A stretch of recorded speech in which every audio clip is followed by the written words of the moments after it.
Les amis, bienvenue dans ce nouveau débrief concernant l'actualité de l'Olympique de Marseille. Et du coup, débrief très morose. Après la défaite contre le Paris Saint-Germain 5-0 hier. En préambule de cette vidéo, déjà, je vous souhaite une bonne semaine. Voilà. Je sais qu'on n'a pas dû passer un lundi incroyable. Je voulais donner un peu un message positif. Il y a des choses plus importantes que l'OM, d'une certaine façon. Donc voilà. Je vous souhaite à tous une agréable semaine. Prenez soin de vous. Les AirPods, on m'a informé qu'apparemment la captation du son serait meilleure s'il y a les AirPods. Je ne sais pas si c'est vrai, on va le constater ensemble tout à l'heure. Mais je sais que la qualité sonore est un problème dans les vidéos que j'ai pu enregistrer précédemment. J'y travaille. Voilà, le micro que j'ai acheté, je me suis rendu compte qu'il était pourri par rapport à l'iPhone et tout. Donc voilà, je suis sur ça, j'y travaille les amis. Pour le match, dans un premier temps, je vais faire preuve d'honnêteté. Voilà, hier, j'ai coupé le match très rapidement à 2-0. À 1-0, je parlais avec un ami et je lui disais qu'on allait en prendre 5. Donc on en a pris 5 comme prévu. Je me suis fait violence en remettant le match cet après-midi. Je n'ai pas tenu jusqu'au bout. Je crois que j'ai arrêté à 4, je crois. Enfin bref. Parce qu'en fait, au bout d'un moment, bon, il n'y a rien. Quoi. Je vais le dire très honnêtement, je ne sais même pas quoi vous raconter sur la rencontre. Je vais quand même essayer de trouver quelques éléments, très brefs. Et ensuite, je vais plutôt parler de tout simplement de ma vision de ce qui se passe à l'OM en général. Donc, le match. Pas facile.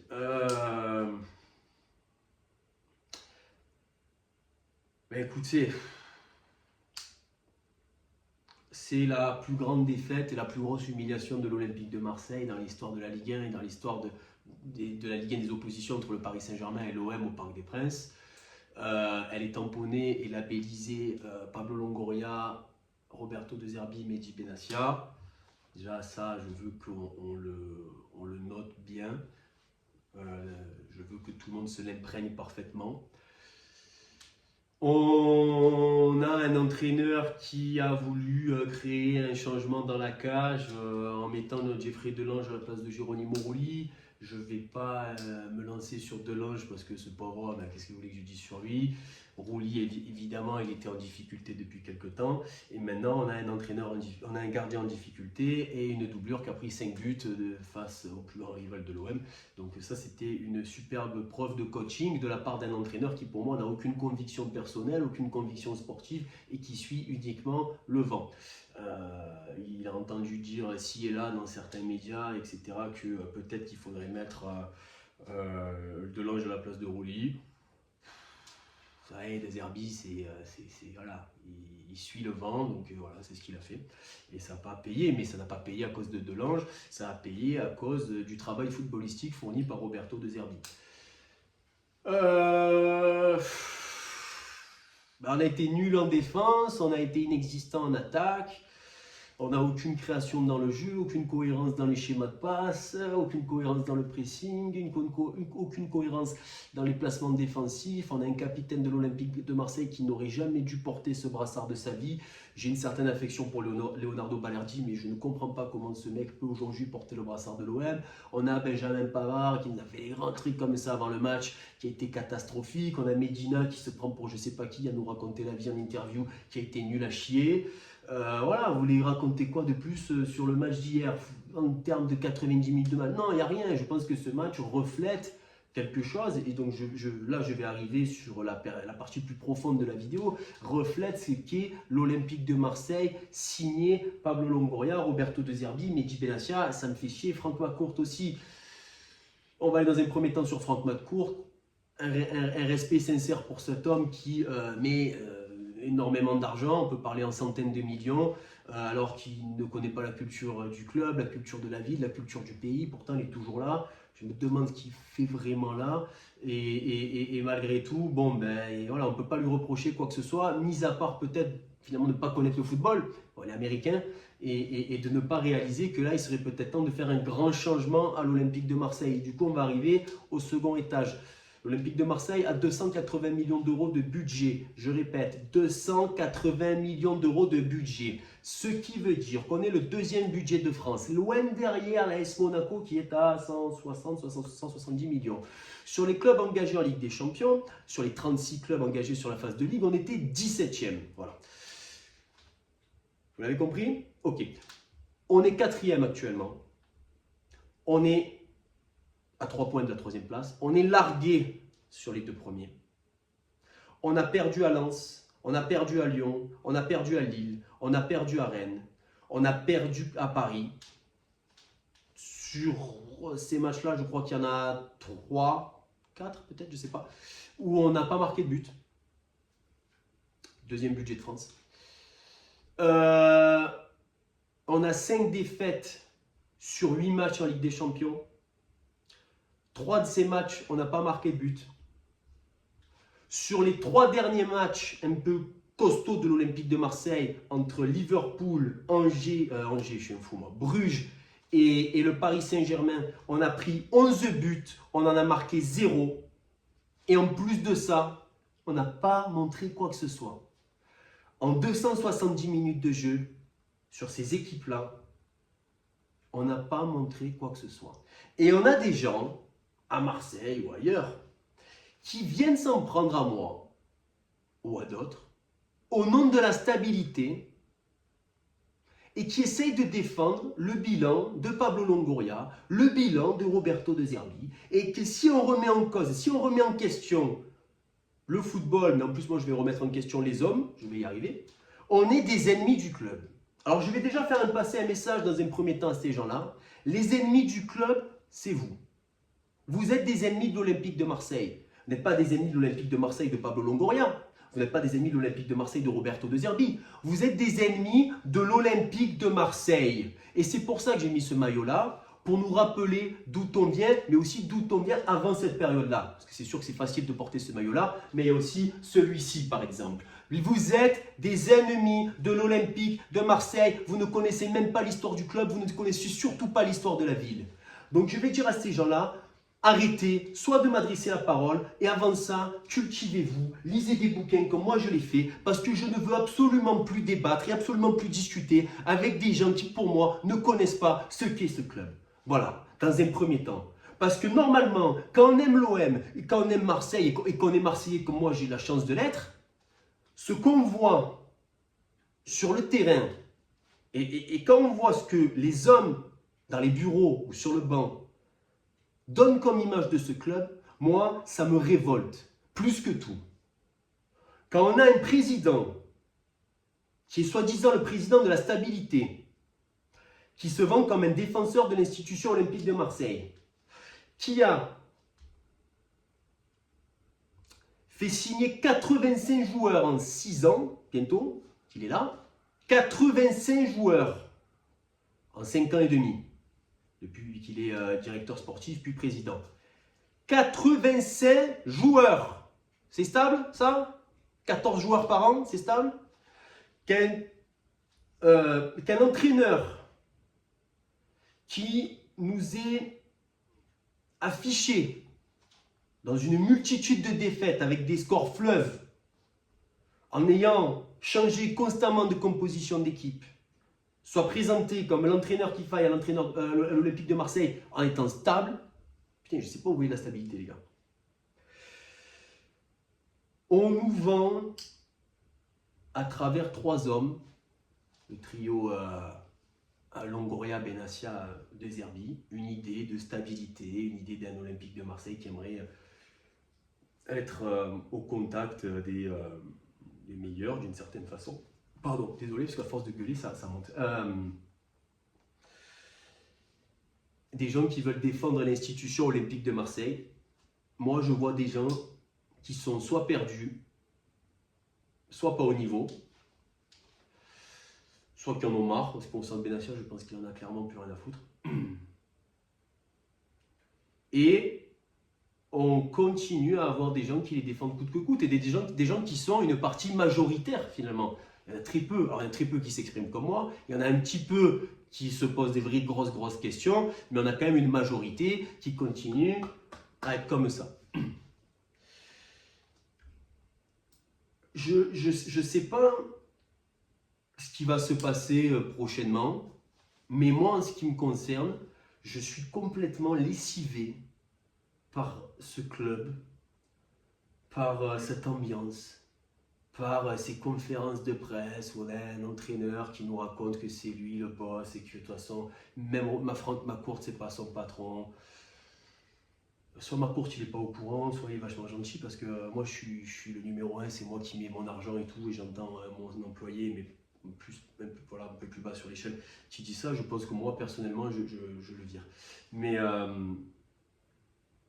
la saison, là, elle a commencé depuis 7 mois. Et j'ai l'impression que ça fait 2 ans et demi qu'elle a commencé. Et ce n'est pas nécessairement à cause des résultats sur le terrain, même si effectivement tout n'a pas été parfait. On n'est pas dans une situation comme on a pu le connaître à une époque à l'Olympique de Marseille. Tu restes 4e avec une possibilité de jouer la 3e place face à une équipe qui est l'Olympique Lyonnais, qui est dans une superbe dynamique. Premier de sa Coupe d'Europe et je ne perds plus un match sur 100. Enfin bref, donc Lyon, il va falloir à un moment donné aller les chercher. Et tu es qualifié en quart de finale de la Coupe de France. Bon, mais je suis éreinté. Et je me dis, si moi je suis éreinté, comment ça doit être dans le vestiaire avec des mecs qui voient la direction de leur club faire des transferts dans un sens, des transferts dans l'autre, machin, mentir en salissant l'image de certaines personnes, comme Rabiot a été sali, comme Mbemba a été sali, comme Rongier a été un peu sali, comme Murillo a été sali. Quand vous voyez vos coéquipiers qui ne sont pas forcément vos amis ou quoi, mais ce sont des gens avec qui voilà, vous avez des affinités parce que vous partagez quand même quelque chose à un moment donné, vous les voyez du jour au lendemain se faire exfiltrer et qu'en plus vous voyez que les gens qui sont censés être vos supérieurs leur crachent dessus dans la presse, vous dites si ça leur arrive à eux, pourquoi ça ne pourrait pas m'arriver à moi à un moment? Donc déjà, dans un premier temps, je pense que ça, c'est en train de clairement lessiver l'ambiance qu'il y a à l'Olympique de Marseille. Je pense que tout le monde est très fatigué, alors qu'il reste 4 mois, février, mars, 4 mois de compétition. Si les gens qui dirigent l'Olympique de Marseille aujourd'hui agissaient vraiment en faveur de l'Olympique de Marseille, et donc des Marseillais et des supporters marseillais, certains auraient posé des démissions. En tête, Roberto De Zerbi. Roberto De Zerbi se fait passer pour un homme intègre, un homme valeureux, un homme, je sais pas, Roberto De Zerbi, selon Roberto De Zerbi, c'est un saint homme. Quand tu as la 2e équipe, le 2e club français en termes de budget, qu'on te donne à peu près tout ce que tu veux en termes de recrues, qu'on te recrute même des gens dans l'administratif, le directionnel du club, qui sont des gens dont tu es proche, Giovanni Rossi notamment, mais il y a plein d'autres Italiens qui sont arrivés à l'OM, et que tu proposes ça après 19 ou 20 mois à la tête de cette équipe, alors que ça a été un peu nos limites financièrement, peut-être qu'à un moment donné, si tu veux vraiment te faire passer pour l'homme que tu dis que tu es, que tu prétends être, pardon, tu poses ta démission comme un homme. Parce que tu as la lucidité d'estimer qu'en fait, tu n'as pas les ressorts et tu n'as pas les capacités de faire briller ce club. Il ne le fait pas, parce que je pense qu'il n'est pas lucide, il n'est pas courageux comme personne, et que les gens qui sont au-dessus de lui sont dépassés également par la situation. Je pense que Mehdi Benassia, lui, il n'en a absolument plus rien à foutre, ça ne m'étonnerait pas qu'il s'en aille. D'ailleurs, je ne sais pas si vous avez remarqué, on a eu une petite transition récemment. On a eu quand même beaucoup, depuis l'arrivée de Mehdi Benassia, pendant bien 2 ans et quelques, Mehdi Benassia qui parlait beaucoup plus que Pablo Longoria. Et là, ça fait quelques semaines, entre les dernières interventions en haut de l'administration OM, elles sont venues de la part de Longoria. On entend beaucoup moins Benassia, qui va, je pense, progressivement s'effacer. Et Mehdi Benassia, c'est juste un ressenti, il n'y a pas d'information. Je pense que Benassia va s'en aller. Voilà. Je pense qu'il en a marre et que de toute façon il n'a pas envie de vivre à Marseille. Lui, sa vie elle est à Dubaï ou ailleurs, donc il va partir. Le club va être probablement en roue libre là sur la fin de saison et je pense qu'il faudrait, c'est un message que je fais passer aux supporters de l'Olympique de Marseille et au groupe de supporters à mon petit niveau. Moi, j'ai aucune leçon à donner à ces gens pour qui j'ai le plus grand respect. Qu'il faudrait peut-être faire une réelle grève. C'est-à-dire ça sert à rien d'arriver, de frapper, de machin, etc. Bon, voilà, on est des êtres humains après tout, enfin avant tout, on ne va pas entrer dans la violence, ou voilà, dans l'agressivité. Le meilleur moyen de mettre la honte à ces gens-là, parce que je pense que c'est même pas un message qu'il faut leur faire passer, il faut leur mettre la honte, c'est de vider le stade. Vider le stade. Allez sur le parvis, allez dans les travées, chanter à l'unisson, à la gloire de notre club, il n'y a aucun problème. Il n'y a aucun problème. Mais ne leur donnez pas la vanité et l'orgueil du moment où ils arrivent avec leurs partenaires commerciaux, du moment où ils arrivent avec leurs agents, du moment où ils arrivent avec n'importe quel entourage friqué qui veut bien se faire voir en étant au stade Vélodrome, ne leur donnez pas cette fierté, regardez les tribunes, etc. Donnez-leur un stade vide.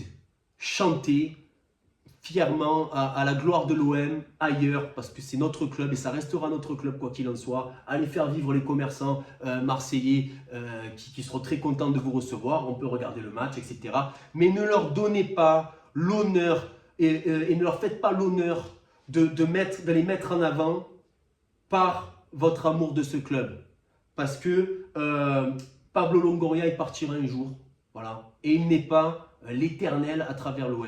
Et je pense que ça c'est important de le prendre en compte. La vidéo est très longue, donc je vais conclure parce que de toute façon je vais tourner en rond et que voilà, le match de Paris, il n'y avait rien à dire, donc c'était plus un message personnel. Pour les matchs à venir, je ne sais même pas quel va être le prochain match, j'en ai absolument rien à foutre, je ne vais pas vous mentir. Je le regarderai, hein, mais voilà, j'en ai absolument rien à cirer. Si jamais d'aventure, certains sont comme moi et comme d'autres lassés et n'ont pas forcément envie de regarder les matchs de l'OM au lieu d'éteindre la télé, etc. Ce que je peux vous conseiller, il y a des sites, il y en a notamment un que je peux vous donner si jamais ça vous intéresse, qui répertorie une grande base de données d'une dizaine de milliers de matchs de football, pas que l'OM, de plein de matchs. Des matchs des années 70, 80, 90, 2000, tout ça. Et bon, ben, la qualité en termes d'image, ça reste forcément lié à la période, mais peut-être que ça peut déjà vous remettre dans le bain sur ce qu'est ce club, sur comment s'est construit ce club, sur ce qu'est l'Olympique de Marseille. Peut-être que certains l'ont oublié, peut-être que certains ne le connaissent pas. Et si ça peut, du coup, créer cette éducation olympienne et vous permettre de voir aussi des matchs iconiques et faire référence à des joueurs iconiques qui ont connu notre club, afin de générer, on va dire, un petit peu cette prise de conscience sur l'héritage lourd qu'on porte et du coup sur la rigueur et l'exigence qu'on doit avoir pour le terrain mais aussi pour l'administratif. Écoutez, n'hésitez pas à m'envoyer un message, je vous donnerai les endroits où voir des grands matchs qui ont rendu fiers les Marseillais d'être Marseillais et ce qui fait qu'aujourd'hui on peut se gargariser d'être Marseillais et supporter de l'OM. Je vous souhaite une agréable semaine, une nouvelle fois. Prenez soin de vous, malgré tout. Allez l'OM et je vous dis à bientôt. Allez, ciao les amis.